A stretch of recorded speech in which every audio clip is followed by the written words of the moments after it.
What is going on, everybody? It is Frankie here, and welcome to my 2023 NFL Week 9 predictions. Can you believe it? Week 9 already. We are about to be halfway done with the NFL season, and we got a lot to get to. Let's get right to it. Here are my picks for Week 9.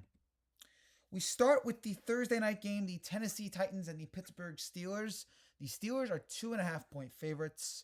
This game got a lot more exciting based off of what happened yesterday with Will Levis in his first NFL start throwing 4 touchdowns. That was a great moment to see there, seeing his family go nuts. Beating Atlanta. Atlanta kept it close, but Tennessee and Atlanta's got their own QB issues here. But Tennessee with the win there. Great to see Levis perform as well as he did.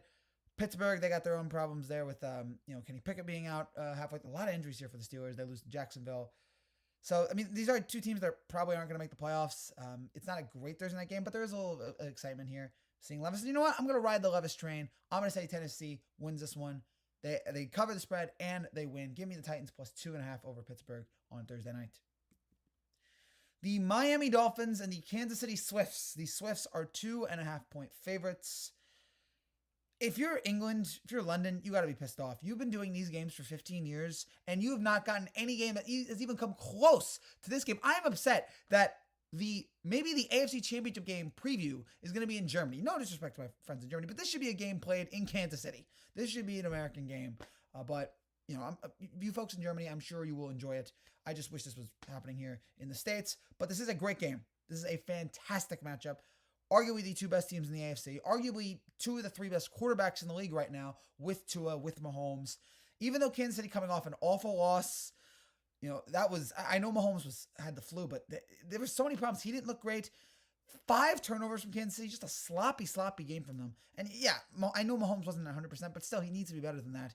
Miami coming off a win against New England. Tyreek Hill making a case for Offensive Player of the Year. Their situation right now is rough at the offensive line position. They got, at one point yesterday, they were down 4 starters. But you know what? They're still scoring 31 points. Tyreek's still playing great. Tua is still, lighting up the scoreboard. A great game for Jalen Ramsey in his Dolphins debut. So there's some good stuff here. Obviously, a lot of good stuff here to look for in Miami. I just don't think Kansas City is going to be this bad 2 games in a row. I think Mahomes is going to be healthier this time.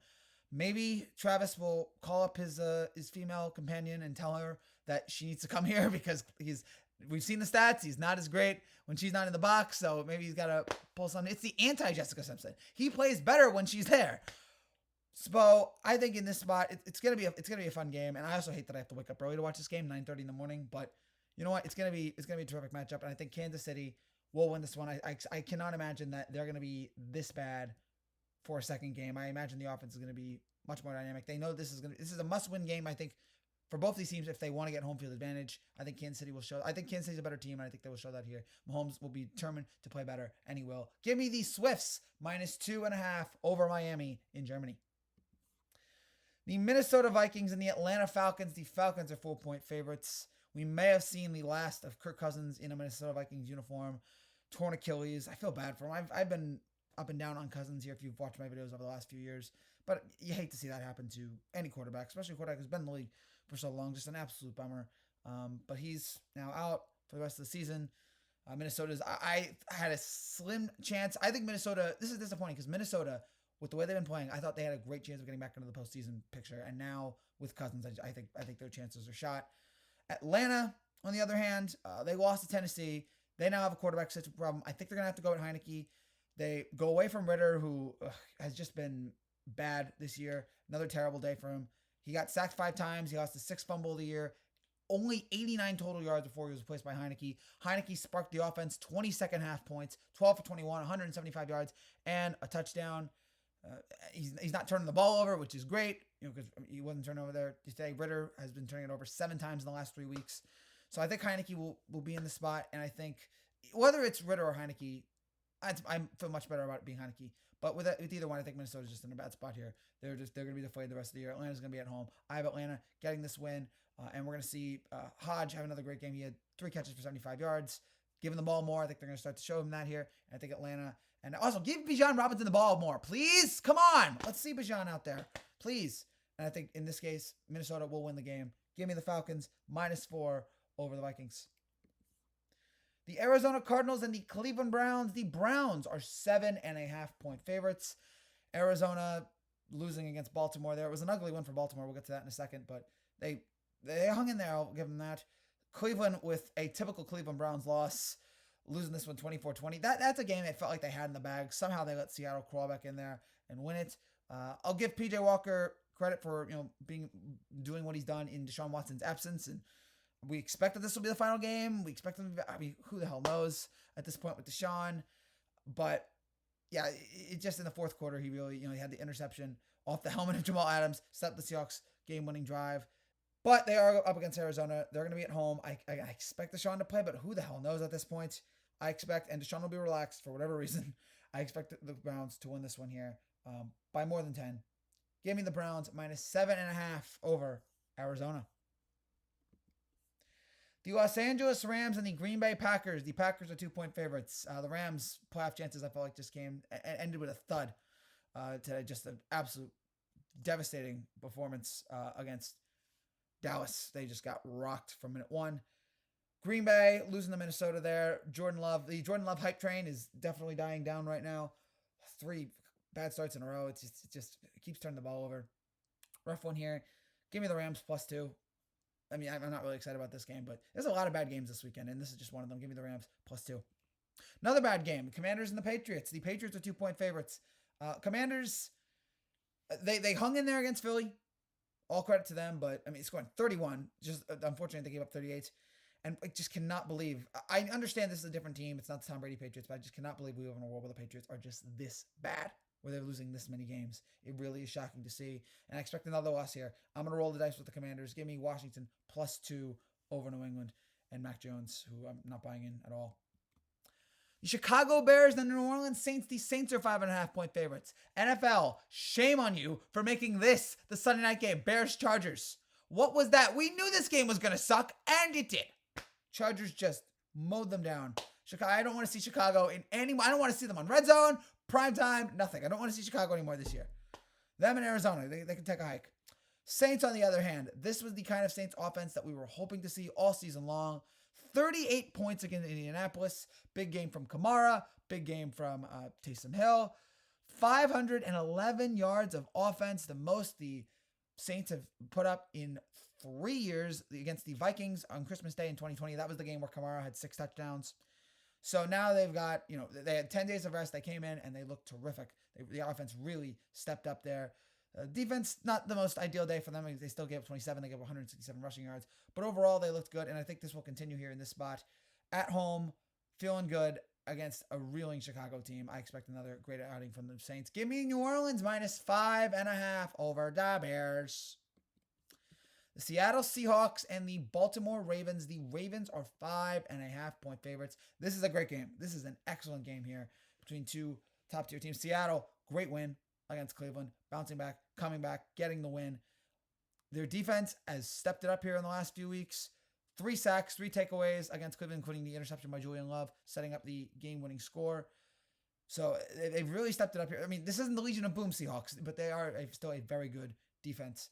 And at least here in the last couple weeks, Geno has looked better. But they are up against Baltimore, and in just instance, I just think Baltimore is a little bit better.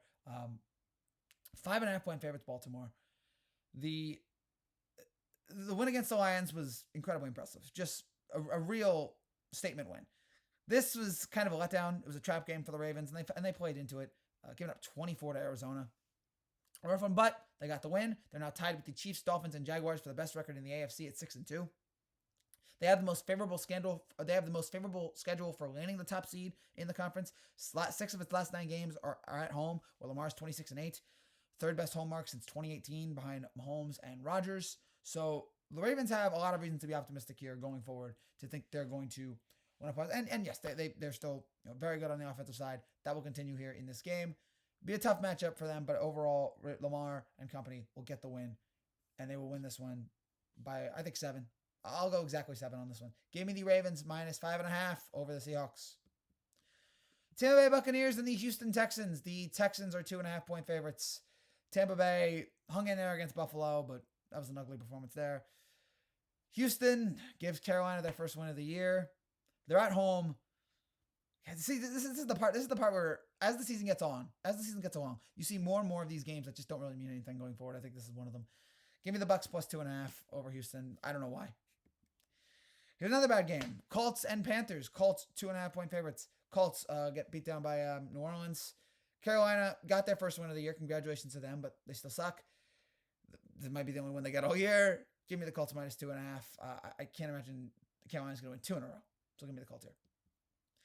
New York Giants and Las Vegas Raiders. The Raiders are 3.5-point favorites. Okay, I got to scream about this for a second. That may have been the worst Giants loss. I've seen a lot of bad Giants losses. This might be the worst one I've ever seen. Just for how inept it was. I know they're down to their third-string quarterback, but still, you look that bad. This offense looks that bad. Dable making some terrible decisions. Gano missing a kick. The last drive where they let Zach Wilson look like Montana, just letting him march down the field. You have stupid penalties. You have them not being able to close. That game was over, and the Giants just blew it there in what has been a horrendous season for this team, and I expect it to continue in this game. Usually I don't pick the Monday night game until after the Monday. I don't care. The Raiders aren't going anywhere either anyway. They play the Lions. Who knows what happens in that? I expect them to lose, and then I expect them to win here against the Giants. Give me the Raiders minus 3.5. Now, this is a good one. The Dallas Cowboys and the Philadelphia Eagles. The Eagles are 2.5-point favorites. If you're not up to see the Chiefs and Dolphins at 9:30 Eastern Standard Time next Sunday, you'll get this one at 4:25, and this should be a fantastic game. Dallas coming off an excellent performance against the Rams. This is the kind of stuff they needed. Think about it. 4 weeks ago, they lost by 32 to the Niners, and they needed to bounce back in the best way, and they did here. 23-point win against the Rams. One of the best performances we've seen from Dak. 3 first-half touchdown passes to 8 different receivers.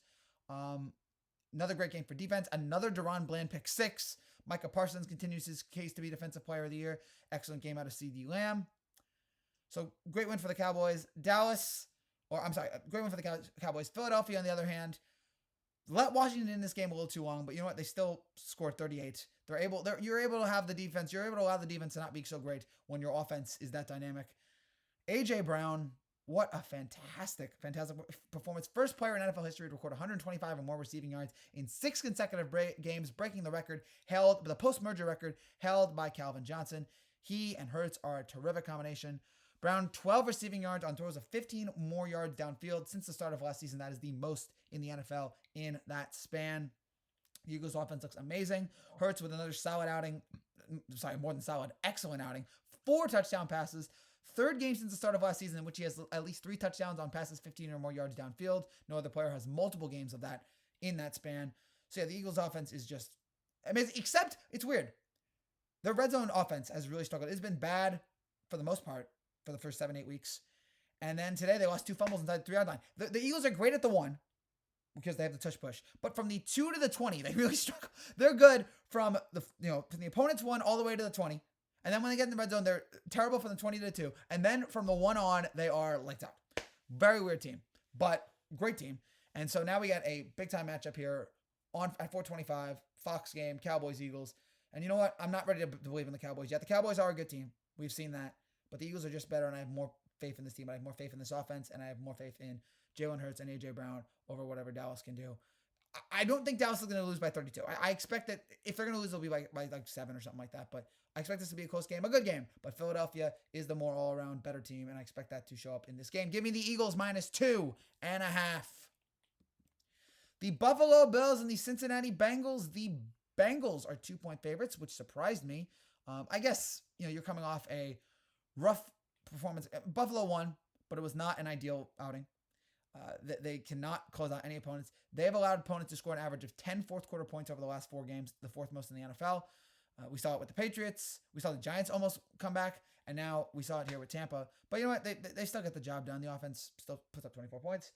The Bengals, though, let's give the Bengals credit. They have fully bounced back. They are the cardiac kids, the cardiac cats, for that matter. For the first time all year, they look like the Bengals that we saw at the end of the 2021 season. We're like, oh, that's a Super Bowl contender. They've looked like that here. They've looked like a team that almost lost in the AFC Championship game last year. They had 3 big turnovers that defense came up with in the second half. Burrow, 28 for 32, 283 yards. No more worries about his health. He's back. 19 straight completions at one point, 3 touchdowns, no interceptions. Great game for T. Higgins as well. After he's had he struggled here. He bounced back, 5 catches, 6 targets for 69 yards. Nice. And to beat a San Francisco, and I know San Francisco's reeling, but to beat San Francisco at home, which no one has done in forever, credit to Cincinnati. They are totally back. But in this spot, I don't know why I'm going to believe in Buffalo, because they've let me down a lot too. But you know what? In this instance, I think the Bills are still a more all-around better team here. And I think that will show up here in this game. They're better on offense. They will step up. Josh Allen and company gets the win. It'll be an exciting, interesting game between two dynamic offenses. Could be an AFC divisional round preview. Heck, this is the AFC divisional game that we saw last year. And of course, these two teams have their history last year with DeMar Hamlin. So there's a lot of respect here between these two teams. And in the end, it'll be a fun game. It'll be it will not be, there won't be tensions flaring. These will be two respected teams. They'll show up here. But in the end, I think Buffalo gets the win. They get revenge after last year's divisional round. Give me the Bills +2 over Cincinnati. The Los Angeles Chargers and the New York Jets. This is Monday Night Football. The Chargers are 2.5-point favorites. I bet against the Chargers last week because I'm like, okay, I'm not going to believe in this team anymore. I want to see them do it. And look, that should not have been the Sunday Night Football game for whatever reason it was, but it was. And Herbert stepped up. He's had, ever since he fractured his middle finger, he had a terrible, terrible run there. But you know what? He didn't have the glove last night, and he looked terrific. 15 straight completions to begin the game, 294 yards, 3 touchdowns. Austin Eckler with a solid game coming back. After missing a couple games with a high ankle sprain, came back, wasn't excellent at first, but Sunday, first touchdown, led the Chargers in receiving yards. Yeah, that was a great receiving touchdown there, the way he was able to run that one. So, good win there for the Chargers, and they look like they're back a little bit here. Not ready to buy in this team yet, but they look like, okay, this is the Chargers team that we can come to expect. Ugly, horrid, disgraceful, putrid win for the Jets. One of the worst wins I have ever seen in my life. If I talk about the Giants loss, one of the worst I've ever seen. One of the worst Jets wins I've ever seen. No reason to win that game. It was crazy seeing Zach Wilson look competent at the end of the game. It's like, maybe you should have Zach do that more often. Let Zach stop with this ding and dunk offense. Let Zach throw it down the field. And you know what? If he throws an interception, he throws an interception. But we see he can do it. When you want to throw down the field, sometimes he's able to pull it off. Sometimes. That's not all the time, which is kind of the problem with him. But he looked great in that final drive. Jets get the win, 13-10. I cannot believe this team is 4-3 without Rodgers. That is a credit to Saleh. Credit to this coaching staff. Credit to Zach Wilson for not screwing it up. And credit as well to this amazing, amazing defense. Even though they still committed 8 penalties for 85 yards, almost lost to a third-string quarterback. Didn't matter. Still got the win there. Was thinking about taking the Jets because I'm kind of rooting for it at this point. I want to see this Jets team pulled off, and I don't trust the Chargers, but I could be dead wrong on this. But you know what? I'm gonna roll with the Chargers. 2.5 points. They are the better team, and the Jets team. I want to believe in them. I can, but this is gonna be a tough one. This is gonna be a tough spot here, especially after that performance where you probably should have lost. I'm not ready to buy into the Jets yet. So give me the Chargers -2.5 to win on the road against the Jets at MetLife. That's it for now, guys. Thank you so much for watching. If you're new to this channel and you'd like to see, make sure you subscribe down below. I'll be back later this week with more Major League Baseball videos as the postseason winding down. We'll have some stuff there. Check out Foul Territory, which is where I do a bunch of highlights for them. Foul Territory, a great baseball channel that covers the best in Major League Baseball, covering all the World Series games. So check that out. And check out our recaps for the best of the Yankees. My good friend Derek, I do the highlights for him too. A lot of great stuff we're looking forward to this week with the baseball. And of course, we have NFL Week 9, which I will have videos for as well. So see you guys then. Take care and God bless.